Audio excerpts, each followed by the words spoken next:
Get ready to hear the truth about America on a show that's not immune to the facts with your host, Dan Bongino. All right, welcome to the Dan Bongino Show. Producer Joe, how are you today?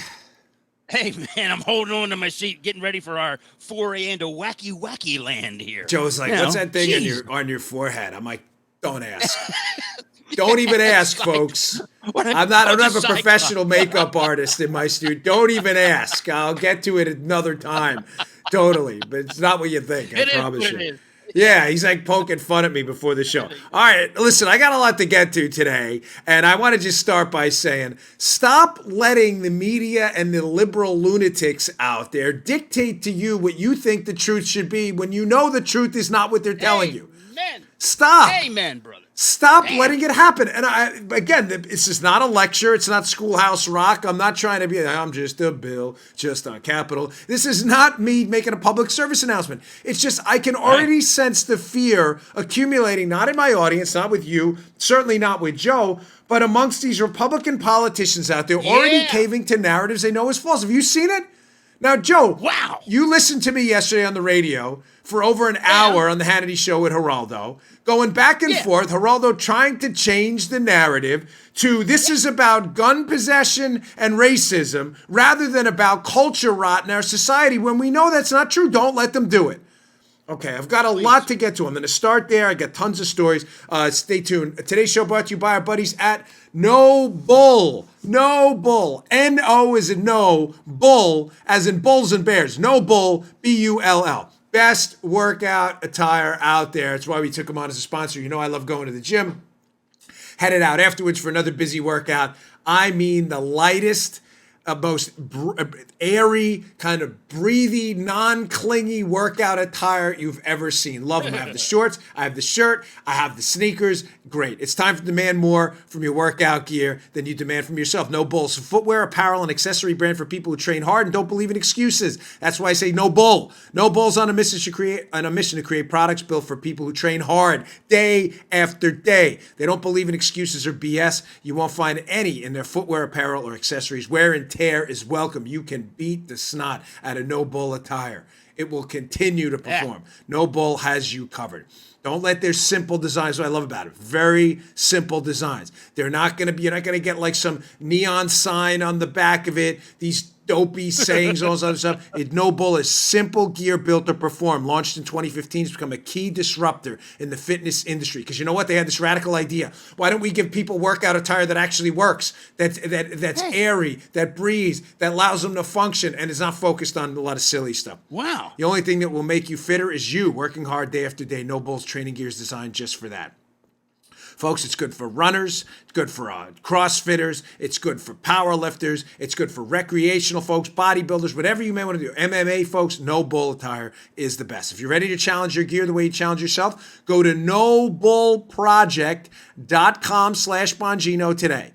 For people who put in work day after day, visit nobullproject.com/Bongino. Check out their training gear. That's N-O, Bull, B-U-L-L, Project, project.com/Bongino,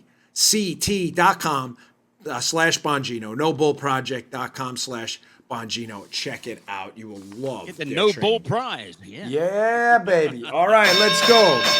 Wow, I got that right on.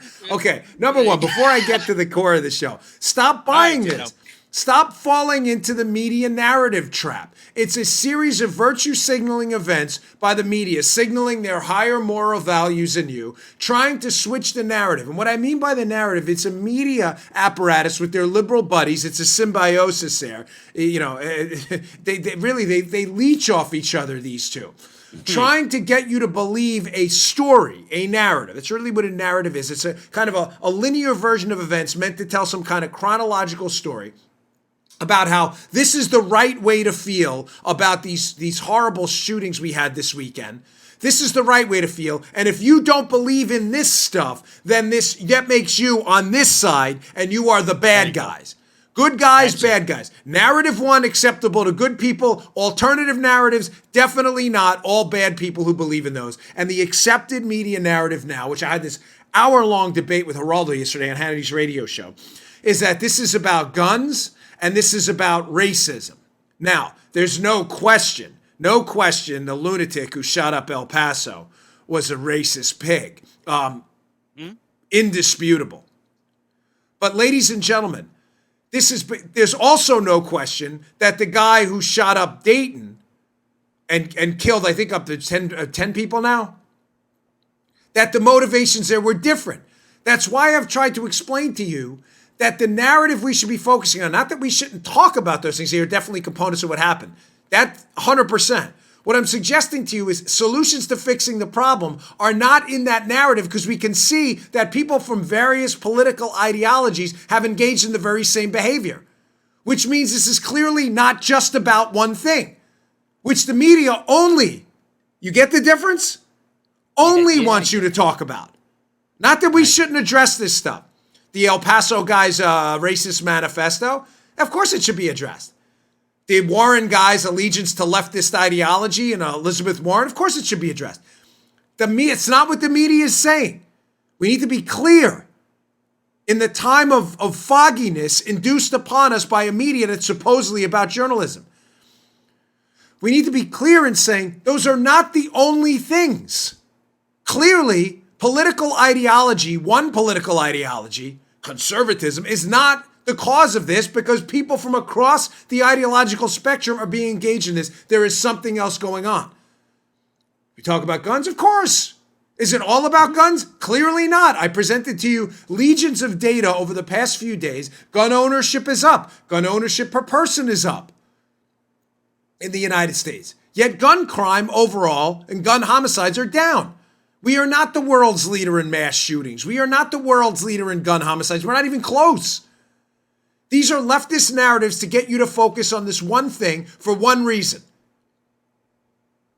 politics. They understand that conservatives are backers of the Second Amendment, the right to defend yourself and your family, a God-given right. Therefore, by attacking guns, they feel the Democrats, the liberals, and their media buddies advancing this, that by attacking firearms and gluing it to conservatives, that they may be able to win votes in suburbs.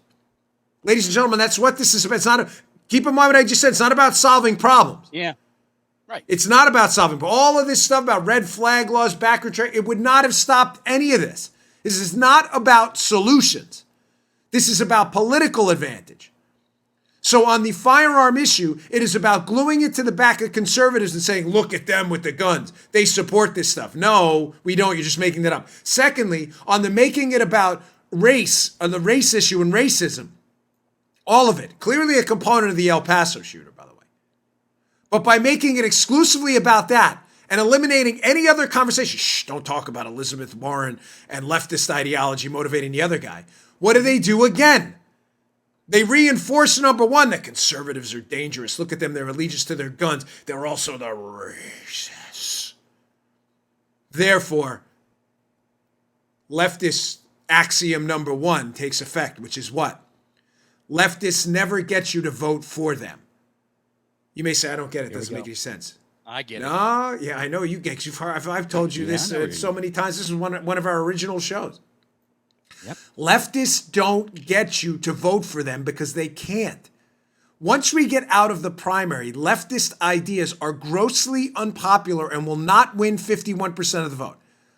Confiscatory taxes, government-run healthcare, gun confiscation, free spending, government spending, exploding government budgets, high interest rates, endless debt. Ladies and gentlemen, none of this stuff is popular.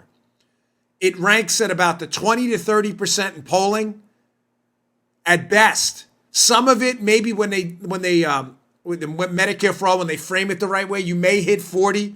The bottom line is you're nowhere close to 51% to win a national election. Leftists can't get you to vote for their ideas, but they can get you to ignore their ideas and hate the other guys so much that you vote for them for protection. Protection from those awful conservatives. They've married themselves to gun culture. Oh, they're all racist. They don't like you, and they're Islamophobes, and they are misogynists. And they're homophobes. They don't like you either. So they put people in these boxes and tell them how much conservatives hate them. All lies, of course.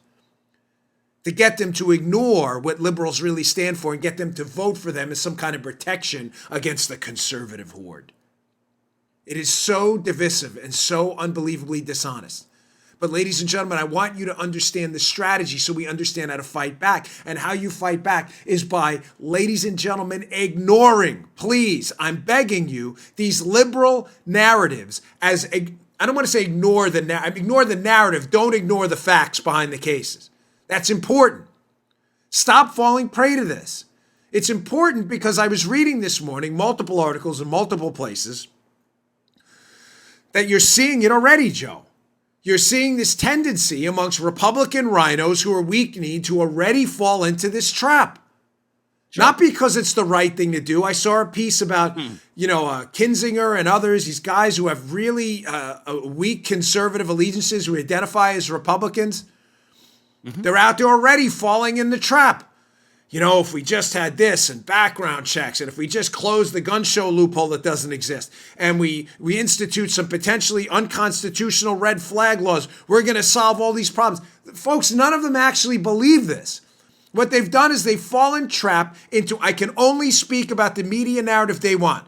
Guns, racism, getting rid of guns, and conservatives are racist. Anything I suggest outside of that, culture rot, doing something, as we spoke about yesterday, being a parent to your kid, separating. I saw Matt Walsh on Fox and Friends this morning. He was very good. Came out, some of the same things we'd said. Be a father to your children. Show up. And he said something that's right. And you know what I should have said yesterday in some? He said, you know what, this change is going to start not with the government, but at every household. I think I did say that. If I did, it doesn't. I'm not trying to take credit for it. I'm just suggesting it's a good idea. Change is going to start in your household. But Joe, do you understand where I'm going? That's not the accepted media liberal narrative. And anybody talking about, you're ignoring the real problem. No.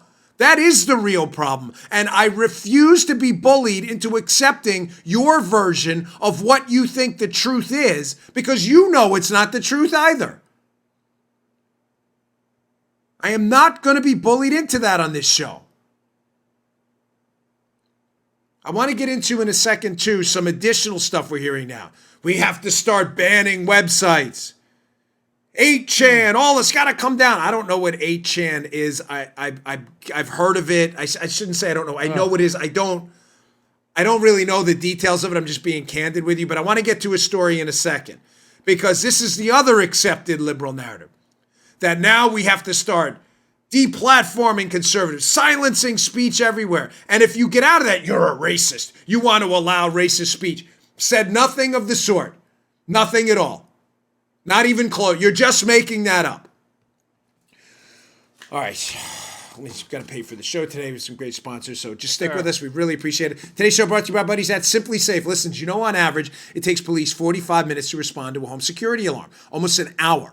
When a home security system is triggered, a lot of times police assume it's a false alarm, and the call goes to the bottom of the list. Unfortunately, it can be true sometimes.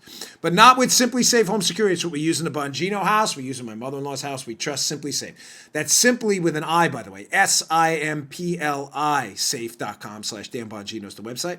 Simply Safe has video verification technology, which helps police get on the scene up to 3.5 times faster. Simply Safe can visually confirm a break-in is happening and let the police know, making the average police response time just 7 minutes. Simply Safe also protects every door, window, and room with 24/7 professional monitoring. They make it easy on you. There's no contract. They don't need it. Hidden fees or fine print. It won tons of awards from CNET to New York Times and Wirecutter. Prices are always fair and honest. Around-the-clock monitoring starts at just $15 a month. That's a simple price to pay for security. Check out simplysafe.com/Dan Bongino, simplysafe.com/Dan Bongino. For my listeners, Simply Safe is a huge deal going on right now. Go to simplysafe.com/Dan Bongino. Get free shipping and a money-back guarantee. That's simplysafe.com/Dan Bongino, simplysafe.com/Dan Bongino. Again, that's Simply with an I. Great company. Really like them here. We use it in my house. Check it out. Well worth your time. Super easy to install and get going, too. Okay, getting back to it. So, accepted liberal narrative number one. This is all about the guns. It's not. The data does not support that at all, but they're not interested in data. Accepted liberal narrative number two, it's all about conservatives being racist. They're not racist. You're just making that up. Liberal narrative number 3, we must do something online to deplatform and silence, whether it's conservative speech, any kind of speech out there. And what they'll do is they'll paint any of these websites that have lunatics on there as being indicative of every single person on these platforms. Here's the latest story. You see the story up at Forbes about 8chan. Again, I don't know what's on 8chan. I assume on any platform, whether it's Twitter, Reddit, 8chan, Facebook. I know on Twitter, well, because I'm on there a lot, that you're always going to see lunatics who say just nonsensical, crazy stuff. But there's a Forbes story. Forgive me if I'm saying this wrong. It's by Isabel Tacows, I don't know, drops 8chan domain registration after El Paso shooting. Folks, we've seen this over and over and over again. This inclination by people in this the blogosphere, the Twitter sphere, the social media sphere, threatening these private companies to dump 8chan and others. Ladies and gentlemen, why is this a bad idea? There's a couple of reasons. I am not suggesting to you, to be crystal clear on what we're talking about, that there aren't things posted on these platforms that are grossly inappropriate, many times racist, misogynistic, and in some cases very dangerous. People talking about violent crimes, shootings, putting shooters on making golden calves out of them. It's disturbing. But can I suggest to you from a former law enforcement perspective, don't you want that out there? Now, Joe, you may be puzzled right now. I don't think you are, actually. I know Paula isn't. Why would we want people posting about violent shootings on 8chan? Ladies and gentlemen, we call that a clue. You want to drive these people underground? This is what I don't get. We can't this is why this show is entirely consistent. We don't want violent shooters posting violent stuff. But if they are going to post violent stuff, we'd like to be able to find it before it happens. Exactly. You understand you're driving these people who clearly have a pathological, sociopathic disorder and no respect for human life. You're driving them underground, making them harder, not easier to find. Listen to me. I'm trying to think of an analogy here that would make sense. If I'm trying to track a counterfeiter and there's a counterfeiting forum, whatever, Counterfeit Chan, and a bunch of people, we did counterfeit in the Secret Service, are posting about the new P-note. Those are printer notes generated on a printer, a home computer. We call them P-notes. P-notes. How they did it and where they found it. We shouldn't have that up there. They're posting about illegality. Folks, obviously, morally, these people are completely vacuous. They're criminals. Don't you want the clues? Listen, I get it that this is a super sensitive topic. We're providing a forum for these people to out themselves. Yeah. Folks, with the advent of AI technology, the ability to do big data analysis, we are not looking for the right answer. We're looking for the less wrong answer. Maybe this is my experience as a law enforcement guy that's coming out here. But would you rather the ability to have this out in a public forum we can see, where we may be able to prophylactically get ahead of this stuff? Or do you want to drive these people underground where we have to go somehow find them through some other means not openly accessible? Folks, you're not going to... Does this make sense? We always like when people like us and love us, but doesn't it make perfect sense to want to know when somebody hates you or wants to do harm? I thought doesn't so. That make sense? I mean, I haven't even gotten to point number 2 that this is, of course, going to lead to a very... we're already there. I don't want to say lead. We're already in this dangerous deplatforming thing where you're seeing, of course, people who are not free speech absolutists like I am outside of criminality, obviously. Yeah. Who are going to use this as an excuse. What's going to be next? I mean, are we going to take Twitter down? I mean, have you seen some of this stuff? I mean, go to Dana Lash's Twitter feed. Look at the responses to any one of her tweets if you want to see grotesque calls to violence. I'm not kidding. She used to work for the NRA. So liberals say things to her that are just unfathomable. Oh, brutal. But my problem here, folks, is it's twofold.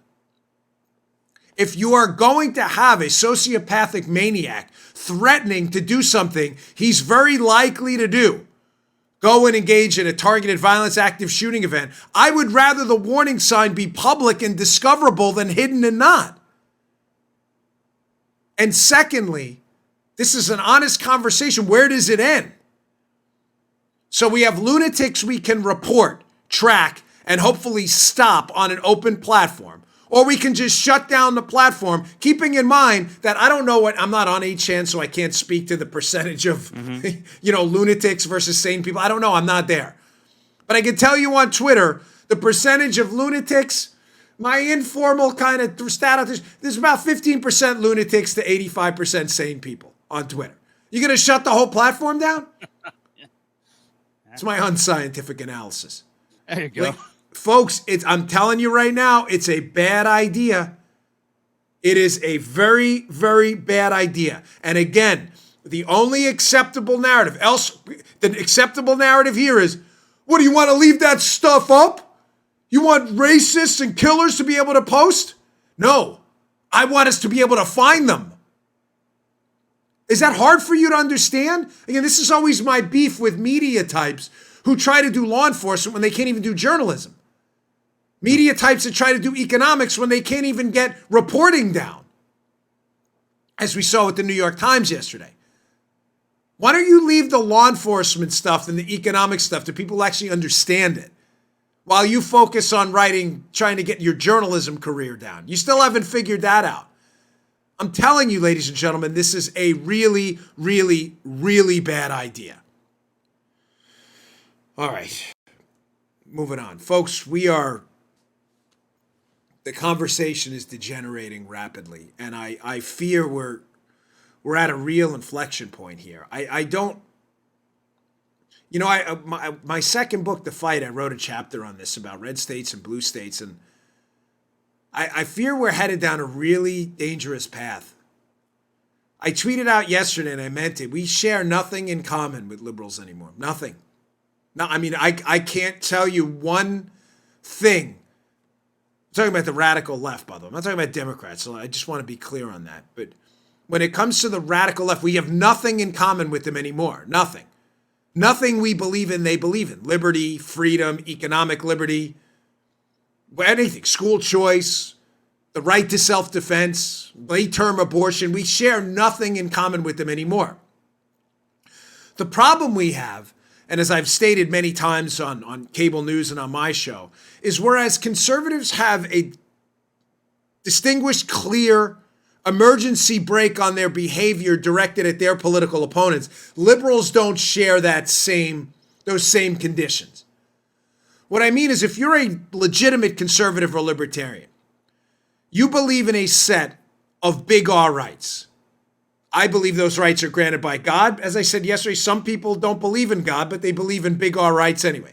That human beings are born with a set of inalienable rights.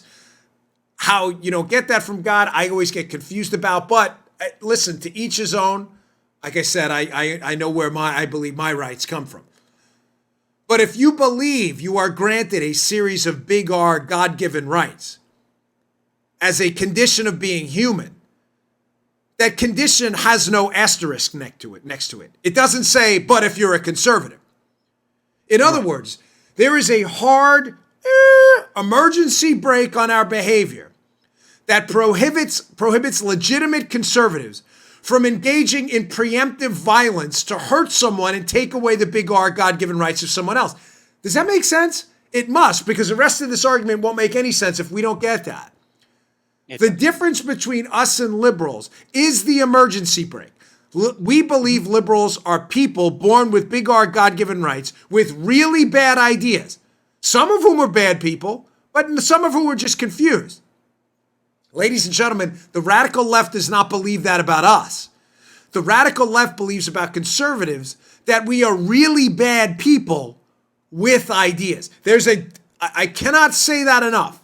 It is the primary distinguishing point that leads to the emergency brake. If you believe liberals have the potential to be good people and have God-given rights, but have really stupid ideas, You obviously are not going to physically attack them, accost them, rip their hats off, punch them in the face, spit on them. Or if you do that, you're not welcome in our movement. I'm not talking about violence and self-defense. I'm talking about proactive violence. We obviously don't ever subscribe to that because you're then taking away the rights of others. Liberals don't believe that about us. This is why I tweeted yesterday, we're in this really dangerous point. We have nothing in common with these people anymore. Now, some examples. Congressman from Texas, Joaquin Castro, yesterday, in one of the most disgusting, disturbing political stunts I have ever seen. Story will be at the Daily Caller by Pete Hassan. Joaquin Castro posts the names and employers of Trump donors on his Twitter account, followed by tens of thousands of people. Now, folks, you may say to yourself, well, not my audience, but if there's a liberal listening, some of you turn this up as you're a liberal. Like, well, it's public information, man. It is. It is. FEC records are public, and they are public for a reason. The reason FEC, Federal Election Commission, donor records are public for donations over, I believe it's $200, is not to publicly harass and intimidate the donors and the employers of said donors. It's public to avoid the appearance of bribery or pay-to-play schemes, folks. Those FEC records are not posted in the newspaper every morning so people can go out and try to get people fired, show up at their house, beat the crap out of them, follow their kids around. That's not why they do that. They're public to avoid the appearance of moneyed people quietly in the back corners without any public exposure, bribing public officials. You didn't know that? And just because Joaquin Castro could do it legally doesn't mean he should. There are a lot of legal things you can do. You know, you can walk up to people in the street and annoy them and wave in their faces and say, hey, why don't we do it? It's legal because it's stupid. Why would you do that? Why do you want to annoy people? Why don't we do that? Because we believe people have big R, God-given rights that puts the emergency brake on our behavior, an emergency brake Joaquin Castro does not have. This is a despicable, disgusting, horribly thought out, amateurish, childish, dangerous stunt. And I want to say this. I don't do the blame game. You know that. I do not blame leftist politicians for maniacs that engage in violence and subscribe to leftist ideology. And I don't believe anybody should do that on Trump. Obviously, we talked about this over the last few days. Folks, this is different. Joaquin Castro specifically selected out, I think it was 27 people, went and researched their names on a database, publicized their names and employers on his Twitter account, specifically so that people would do what? Celebrate them? No, harass them. Right. If something happens to any one of these people, if something happens to them, it can be linked to this. That blame is entirely legitimate. That is 100%. Because you know why? Let me explain to you why. There's a 99.9% chance that people on Joaquin's, I'm not going to show the tweet. I'm not showing the names. We're not contributing to Joaquin Castro's deviancy. There's a 99.9% chance that those people were living calm, peaceful lives before they were exposed by this guy. And if they're targeted by people who we can trace back to this event, that is a direct connection between Joaquin Castro's actions and a dangerous environment. And God forbid something happens to one of these people. Absolutely unforgivable and shameful. I've got more. Don't go anywhere. I've got some of the most disturbing video from MSDNC you've ever seen. Nicole Wallace, a disgrace. Potentially a bigger disgrace than Joaquin Castro. I know Joe always gets to see him beforehand. I mean, what she said was so outrageous. I had to listen to it twice to make sure it wasn't an error. All right, I'll get to that in a second. Today's show also brought to you by my buddies at Liquid IV. Hey, Liquid IV. Folks, check this out. This stuff is the real deal. Liquid IV. It comes in this packet like this. And if you live in Florida, Paula, how much you love this stuff? She does, right? If you live in Florida, or if it doesn't, you don't have to be in a hot environment like us, but down here in Florida, where I sweat a lot, I've become like a professional sweater right now because I'm always in the sauna after my workouts. Liquid IV, this is like super hydration in a packet. It tastes delicious. You dump this packet, it tastes great, into 16 ounces, a bottle of water. You measure, it has all the directions on the back, and it is like super hydration. It's everything you need to not look like beef jerky after a workout. In Florida, in Texas, anywhere else, as a matter of fact, even in cold weather, you can lose a lot of electrolytes and valuable micronutrients in your sweat. Liquid IV is the fastest, most efficient way to stay hydrated. Try to drink more water. Liquid IV hydrates you 2 to 3 times faster and more efficiently than water alone, with the added bonus of vitamin C, B3, B5, B6, and B12. Feel good, do good. Liquid IV has donated 1.5 million sticks to date to places like Haiti, Uganda, Puerto Rico, and most recently, Nepal. With each purchase you make, Liquid IV donates a serving to someone in need around the world, and that's nice of them. Liquid IV prevents jet lag when traveling. This stuff was invaluable during all my trips. It's TSA friendly. It's perfect for on-the-go travelers. It comes in these packets just like that, folks. Staying properly hydrated is one of the most important factors during hot summer months. Perfect way to stay hydrated while spending more time outdoors. It's the fastest growing wellness band. You can find them in Costco. It's a hydration multiplier. It uses cellular transport technology, a very specific fine ratio of glucose, sodium, and potassium. And when mixed with 16 ounces of water, it helps your body absorb more of the water and nutrients you drink directly into your bloodstream. It's non-GMO, vegan, free of gluten, dairy, and soy, super clean ingredients. It can provide the same hydration as 2 or 3 bottles of water. It is amazing. Paula loves it. She doesn't run without it. I love Liquid IV. I know you will too. Right now, my listeners get 25%. That's 25% off at liquidiv.com when you use my code Bongino at checkout. That's 25% off anything you order on Liquid IV's website. Go to liquidiv.com, enter promo code Bongino to get your savings. Start getting better hydration today. That's liquidiv.com, promo code Bongino. Don't wait. Start properly hydrating today. Okay, let's get to this video. Here is Nicole Wallace saying one of the most disgusting things I've ever heard my entire life on a cable news channel. Play this cut.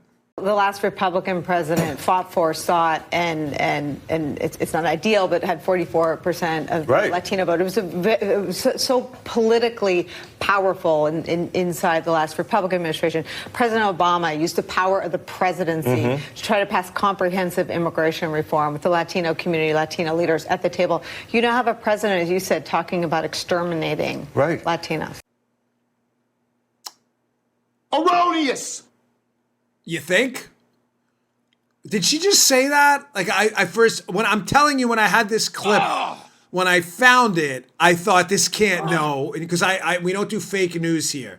So I listened to the extended version. I'm not going to play the whole interview here. And you know what really is amazing too, Joe? How the guest on the panel doesn't seem disturbed by the fact at all that Nicole Wallace, this conspiracy theorist at MSM, one of the worst purveyors of conspiracy theories you've ever seen. She's up there with Rachel Maddow.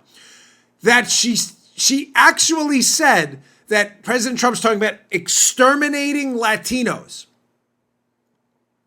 There's a Latino extermination plan. You would think that would be, critically, would be big news. It would be very troubling. We should all be worried. My wife would be terrified.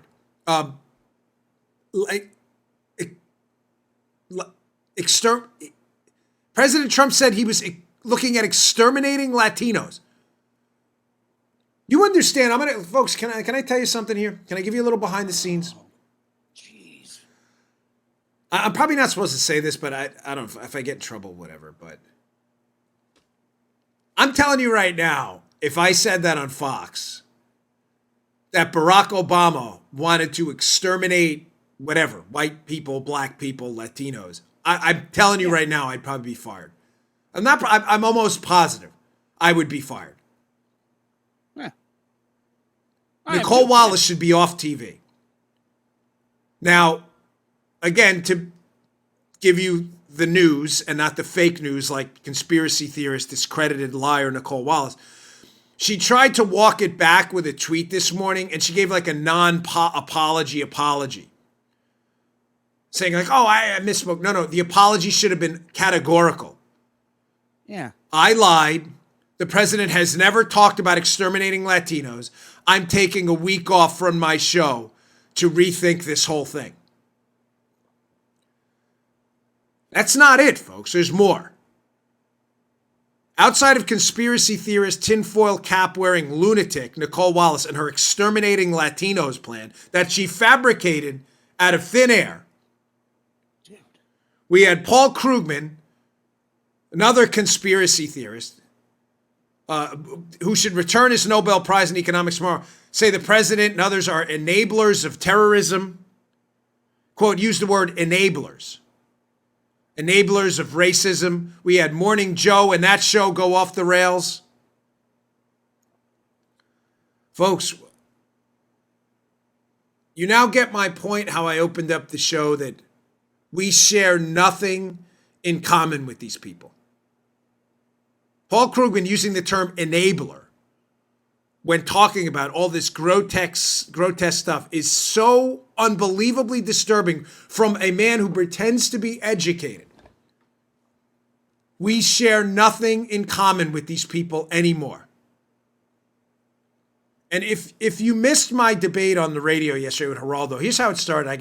I got a call from the Hannity crew. They asked me to come on and debate Geraldo about the shootings on the radio, that is. I said, sure. So we went on. It was supposed to be one segment. Joe was listening, which I was surprised. I thought, I didn't know he was, I didn't know he listened to the radio at that time. And he texted me in the middle of it. Go get him, Dan. It's like, that's true. Geraldo tried it too yesterday. This switching the narrative to making it about, Trump being a racist when everybody knows, I believe, including Geraldo, that he's not. They're just making it up. Yeah, Dan. Krugman trying to make this about Trump being a, quote, enabler. Nicole Wallace, Trump's about exterminating Latinos. Her language. You know what's insane? Paula, you know this. We will be demonetized on YouTube. They demonetized. They're making our shows hard to find this week, by the way. Our audience on YouTube is down. It's not, believe me, it's not the content. I've got their stunts down completely. They will demonetize our video today for talking about, dreaded air quotes, the exterminating Latinos line, even though it's the line of a leftist conspiracy theorist on MSNBC. It's not our line, obviously. There you go, Daniel. We will be demonetized. You can't mention the term exterminating Latinos. Really? Did you demonetize MSNBC's YouTube feed? Probably not. Probably not. Folks, this is what we're dealing with here. We share nothing in common with these people anymore. Do you get why the new rules are in effect now? The new rules are this. This is not the time to be worried about every single Trump picadillo. Yes, the guy's not perfect, okay? I think that goes without saying. It's tautological to mention. Nobody is. If there are things we could change and make him the perfect candidate, everybody would have their input. The bottom line is we are in a trench warfare type mentality right now with people who share nothing in common with us. Nothing. They think we want to exterminate Latinos. We're enablers of white supremacy and racism and terrorism. They believe this, some of them. None of it's true. It's fabricated, made up nonsense. We share nothing in common with them. And when I explained in the new rules show why, because I get this question a lot. Dan, you're a Christian. Why do you support President Trump? Yeah, some of the stuff he used to talk about and do. Okay, some of the stuff I used to do and talk about. So we are imperfect beings. We're all sinners. I'm with you. And in a more perfect world, yes, ladies and gentlemen, I would feel like, you know what? Maybe we don't need to deal with that right now. We can pick a more, a guy who's a little more delicate on Twitter and stuff. That's not this time. I describe it as it is a trench warfare mentality. When you're sitting there on a park bench in a park in a peaceful time, in a peaceful age where everybody's making money, we're not in the midst of a recession, everything's fine. You know what? You have the time to pick your friends. I don't want to sit there on the park bench in the park and talk to this guy. You know, he likes the Mets rather than the Yankees. He bothers me. You get it? You can pick your friends and pick your allies a little better. Yeah. Mm-hmm. Folks, when you're sitting there in a trench against a political opponent that thinks you are an enabler of terrorism and want to exterminate Latinos, you are in an ideological battle for your very existence. They're calling you a terrorist, a racist. You want to exterminate people using language we've seen in the most horrible of times. You don't have the opportunity to go, well, you know, President Trump gave an interview on the Stern Show a few years ago, and I didn't really like the tone of it. You want a brawler. And that's what I said to Geraldo yesterday during the Hannity appearance. You want to take issue with the tone of his tweets rather than the fact that we have leftists calling us Nazis, genocidal maniacs, exterminators of Latinos? You want me to start worrying about the tone of Trump's tweets? Are you serious? Seriously, hard pass on that. I have to triage my needs right now and my wants. And my needs right now are to have a political brawler who is not going to accept, to go back to the beginning of the show, the acceptable, dreaded air quotes again, media narrative. Trump's not going to do it. We can only talk about we're all racist and we're gun warmongers. And anything outside of that, we're all crazy. He's not going to do it. Now, I wish he would get away from these red flag laws and these are not solutions. Don't fall prey to it. And I will say, to give you kind of both sides, he has some people have gotten in his ear about that. It's a mistake. I got a Twitter message from a friend of mine from my campaign 2 days ago. He's involved in the firearms business, very active in the 2A community, saying, Dan, this is a catastrophic mistake by Trump. I don't disagree. This is from a diehard MAGA supporter too. It's a big mistake. But generally speaking, he does not accept these default narratives. He did it again today. We just got done. He did a little presser on the lawn before going out to Dayton and El Paso. Quick presser. They ask him this question. Well, is your rhetoric? He just, good for him. He tosses it right back at him. No, I don't blame Elizabeth Warren first. If that's exactly how he should handle it. Just wish he'd get away from this other stuff. It's a really bad idea. All right, don't go anywhere. We have a lot of sponsors today, folks. We have a lot of people interested in our show due to you. You're great. You support our sponsors. You support the show. I really deeply appreciate all that. It pays for the show, keeps us on the air. You know, we don't sell a lot of ads on the show. You get about, Joe, what do you say talk radio? Every hour, it's probably like 40 minutes of content. You get far more than that here. So once in a while, we have a lot of demand for our show because you're my audience. You're so great supporting our sponsors. So I deeply appreciate it. But what I want to get to is a final read of the day here. I want to get to this tweet by Nate Silver yesterday, who finally exposed the media for who they were and stopped this. And this tweet is so telling, and I'm so glad he sent it out. Finally getting to the point that the media is not doing journalism. They're simply catering to the leftist base. How he tweeted this, he's a renowned pollster, by the way, and didn't get it is beyond belief. We got it in case he deletes it later. So this is going to be a good one. All right, let's read today. G-Code. G-Code. The finest holsters out there, bar none. The G-Code Phenom, their waistband inside the waistband holster, is a total game changer. Best in the business. We love it in this household. G-Code holsters, the best holsters out there for your money. You're not going to find a finer one out there. Like many of you, I own a firearm. Many. Depending on the state you live in and the concealed carry laws, you'll want to protect your family when you go out, and that's why you'll need a great, not a good, but a great holster to properly carry your firearm. You don't want one of these loosey-goosey ones. It's falling all out. It's very dangerous. You need a good quality holster. For more than 20 years, G-Code has produced what many consider to be the finest holsters in the industry. They lead the pack. They are 100% American-made. All materials and components are sourced right here in the great old U.S. of A. The owners of G-Code holsters are military veterans and are meticulous about quality, innovation, and workmanship. Excellence drives everything they do, and every product comes with a lifetime warranty. Whether you're military, law enforcement, or civilian, G-Code has a holster for you. Check out the all-new G-Code Phenom in the waistband holster. I told you about it before. It is fantastic. It is a game changer for comfort and concealability. It's a must-have. Order online at range5.com. That's range5.com. range5.com. Be sure to use promo code Bongino for 15% off. That's range5.com. range5.com. Promo code Bongino for 15% off. Okay, let me show you this tweet. So this is renowned pollster Nate Silver, one of the serious people, the intellectuals, who accidentally, I think, he may have caught this after the fact, but tweets about how the media is not really in the media business anymore. They're in the propaganda business. Check this out. Oh, I said this is so funny. Check this out. It's a tweet. Like the tweet's going to talk to you. Seriously, I don't know what I was thinking right there. Here is at Nate Silver 538. Mark Penn, who's a Democrat, by the way. This is a response to history. So Mark Penn tweeted about the New York Times changing its headline because they thought Trump's speech, the headline about the speech was too positive towards Trump. It wasn't. Mark Penn says, the day a Twitter mob can change a headline in the New York Times, this paper is truly finished and replaced by a new kind of 1984 Ministry of Truth. The news is now what people say it is. So Neil Silver responds back, LOL. Imagine a world where subscriber-based businesses are responsive to their subscribers. It's not blanking Orwell, bro, with an F. George Orwell, of course, talking to 1984. Yes.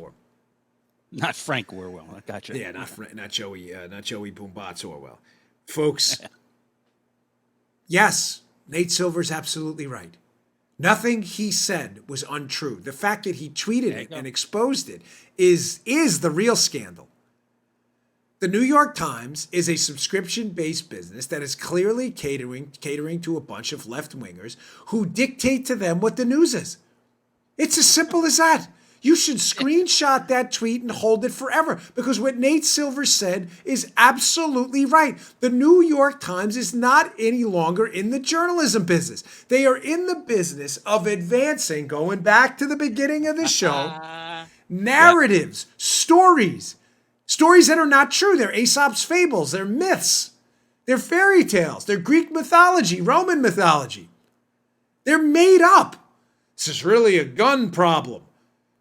It's really a problem of rampant racism on the conservative side. None of those stories are actually true. They are narratives. They are gaslighting narratives meant to propagandize a population. And Silver is, nothing Nate Silver said is wrong. I'm not criticizing his tweet. I'm just amazed that a guy with some pretty clear leftist leanings, maybe not hard left, but leftist leanings, was so open and honest about how journalism is dead. And he thinks the funny thing about it is he thinks he's refuting Mark Penn's tweet about this 1984 Big Brother government surveillance state, a Ministry of Truth type stuff. And he's actually reinforcing it. Left-wingers subscribe to the New York Times and they will dictate to the New York Times what their headlines are. It's clear as day. All I ask, moving on, and I'm going to spend a lot of time on this, is stop telling me about the New York Times being journalism. It isn't. They're narrative-based opinion pieces disguised as headlines. It's just not true. And Nate Silver nailed it. They're catering to a left-wing audience. Now, folks, you may say, well, what's the difference on the right? An opinion piece is not. This is an opinion show that's largely audienced by libertarians and conservatives. Mm-hmm. I'm not catering to you, obviously not, because sometimes I say things you don't like. I'm just telling you what I think and what I believe to be the facts and data backing up the truth. But when you read places like the Wall Street Journal, which leans center-right, they'll write articles critical of both sides all the time. It's so ridiculous that these left-wing outlets are still pretending to be journalists. They're not journalists, ladies and gentlemen. All right, moving on. Folks, we've had a big break. I haven't covered this in a while, but there's a lot going on behind the scenes with the entire Spygate collusion drama. There's an enormous break that came out that really, again, incredibly just continues to fly under the radar. And it's so unbelievably puzzling. And I think it's due to what I guess I'll call here like the drip phenomenon. I've warned you about this repeatedly with Spygate, that the drip, slow drip, chronologically slow over time of information takes the punch and the shock value out of what actually happened to the Trump team. Can you put up this headline by The Guardian? I saw this yesterday, and again, this was nowhere in the media where it was in The Guardian, obviously, but nowhere in the mainstream media. It should have been a headline story. The Guardian. It was July 30th, 2019. Just recently it came out by Stephanie, I can't say her last name, I'm sorry, Nick Hopkins in London. I'm free. I don't want to say her name wrong. Secret texts cast light on UK's early role in Trump-Russia inquiry. Senior MI5 and FBI officials shared concerns about our, quote, strange situation in 2016. Folks, do you understand how dramatic of a punch this headline should have been to our collective guts? But because of the drip strategic approach, deviously strategic approach by FBI and DOJ folks at the highest levels and government swamp rats working with them to put out the information, little drips and drabs over time, we've entirely immunized ourselves to the pain and the punch of what that actually said. Yeah. What did I tell you about 2 years ago? It is now clear as day. Foreign, supposedly friendly intelligence partners in the United Kingdom and elsewhere spied on the Trump team. We now have texts further adding fuel to that fire that the United Kingdom, foreign collusion, by the way, had an entirely, completely inappropriate role in our presidential election. And the story went nowhere yesterday. What was the breaking news yesterday? Or the 30th when the story came out? I just haven't had time with everything going on. This is such a stacked news week. They've now exposed texts between Andy McCabe, the deputy director of the FBI, and a senior MI5 British intelligence official. Apparently, again, bypassing the normal channels of work, the Five Eyes intelligence channels, where intelligence will come in at the lower levels, filter its way up. Why? To make sure it's true before it makes its way into the, or as a high probability of truth, into the upper echelons of our law enforcement intelligence apparatus. We now have more evidence that senior managers on both sides of the pond, the United Kingdom and here, in our intel and law enforcement community, were establishing direct lines of communication about their, quote, strange situation. What the heck was the United Kingdom doing? There is no longer a dispute they were inappropriately involved in intelligence gathering regarding our presidential election. None. But the story's nowhere because they've dripped and drabbed it out. You know, it's like, you know when you get a tattoo, right? You ever have it? They hurt. But they don't hurt right away. Like the first couple stings when they, you know, the needle. Ladies and gentlemen, after an hour or so, believe me, I got a lot of them, it hurts like Hades. Because you get the, you know, it's like a pen rubbing on your skin. It doesn't bother you. After an hour, your skin is raw. Imagine that with a needle. It hurts. That's what they did. They avoided the sting of an initial punch by, over time, just gently scratching, to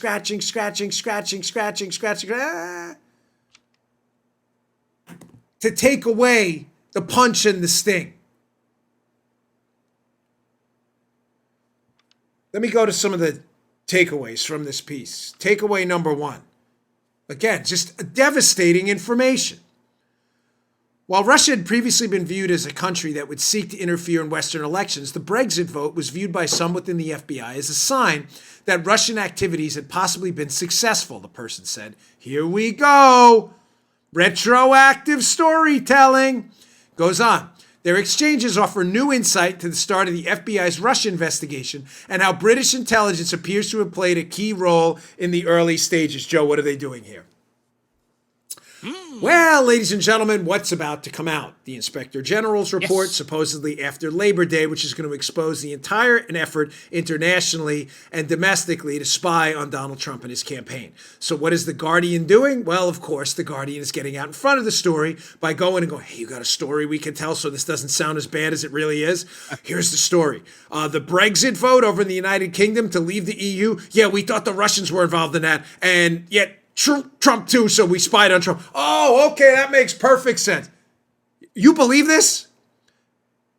If you believe this, I've got a bridge over there in Palm City. I'll sell to you super cheap right now. Folks, as we wrote in our first book, Denise and I, Spygate and Matt, this had more to do with the Brits not liking President Trump for other reasons related to intelligence sharing agreements. It's all in Spygate.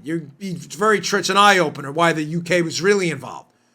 This Brexit story is a farce. It's a farce. This IG report that's going to come out is going to be devastating. Trump was spied on with international cooperation, and one of the lead people was Peter Strzok, who, oh, by the way, conveniently filed a lawsuit against the DOJ and FBI alleging some kind of illicit, illegal termination of his job. You think Strzok's trying to get out ahead of something too?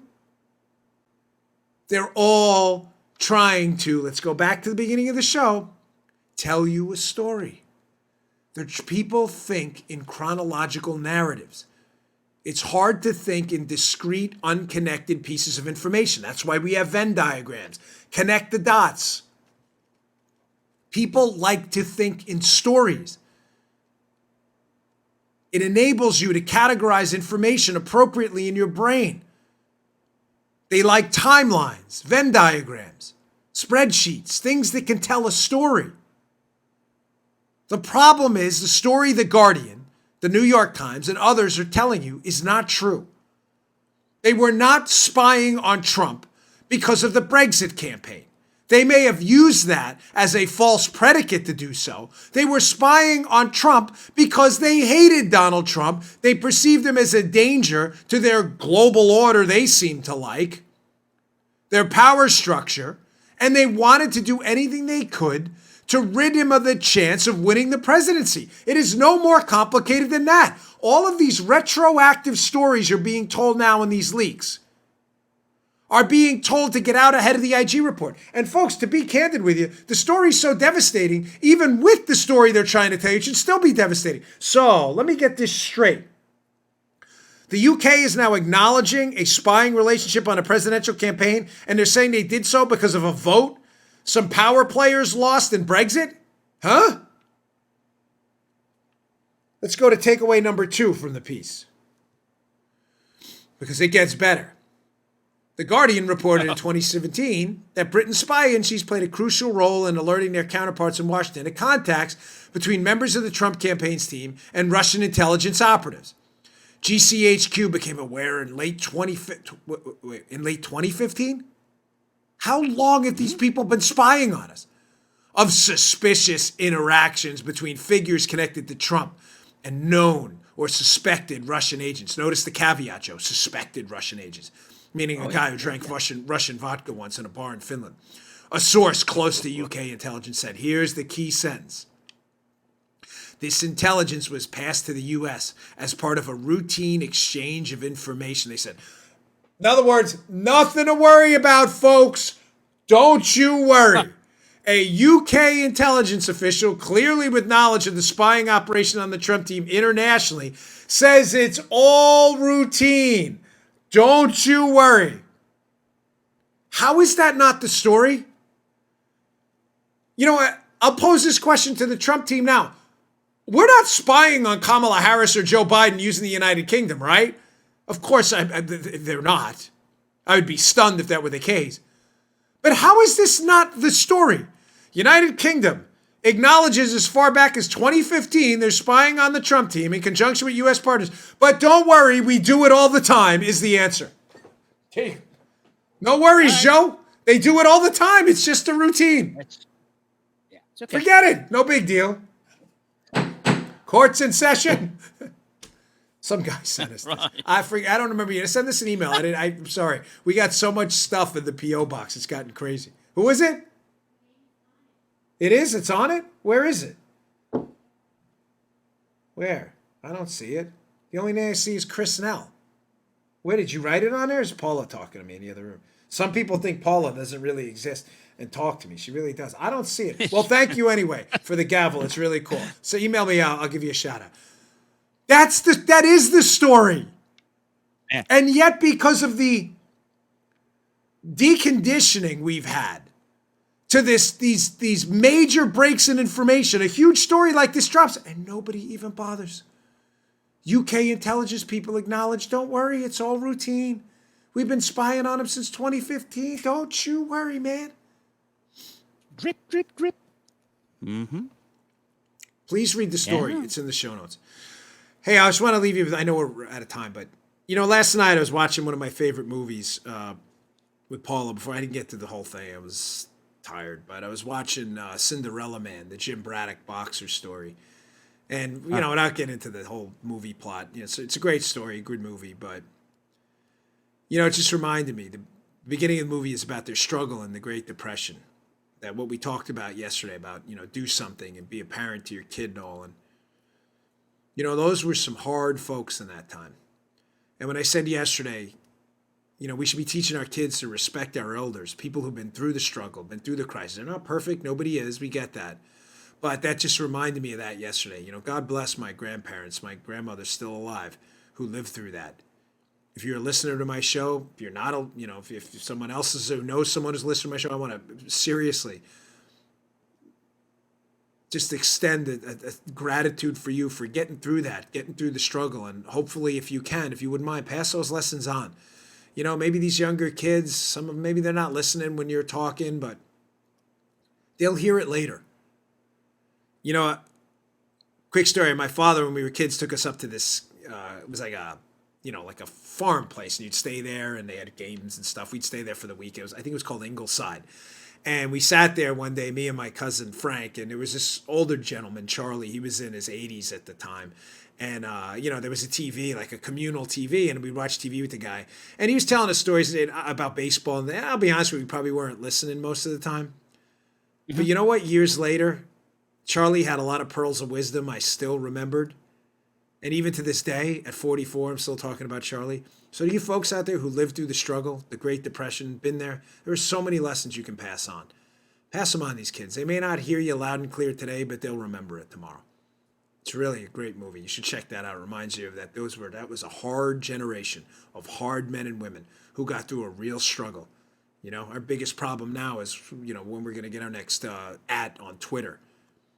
Hard folks. God bless you. All right, folks. I'll see you all tomorrow. Hey, thanks for tuning in. Today's show was brought to you by my buddies at Brickhouse Nutrition. They make some of the finest nutrition supplements on the market. My personal favorite is Foundation. Now, you don't hear anything shaking in there. Why? Because the bottle is empty, because I use it. I love this product. Check it out. Foundation. It is a creatine ATP blend. Does 3 things. Look better, feel better, perform better. Go give it a shot. Go to brickhousenutrition.com/Dan. Try out this creatine ATP blend and take the mirror test. If you don't believe me, take the mirror test. Before you try Foundation, right? Go check it out. Give it about 7 days to work. Take a little mental snapshot of yourself in the mirror. Look at yourself after 7 days. You're going to love this product. Go check it out. brickhousenutrition.com/Dan. Check out Foundation today. Can't recommend it highly enough. Bottle's empty. Miles, the owner of the company, send me some more. Thanks for tuning in, folks. See you all later.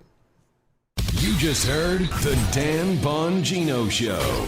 You can also get Dan's podcasts on iTunes or SoundCloud. And follow Dan on Twitter 24/7 @DBongino.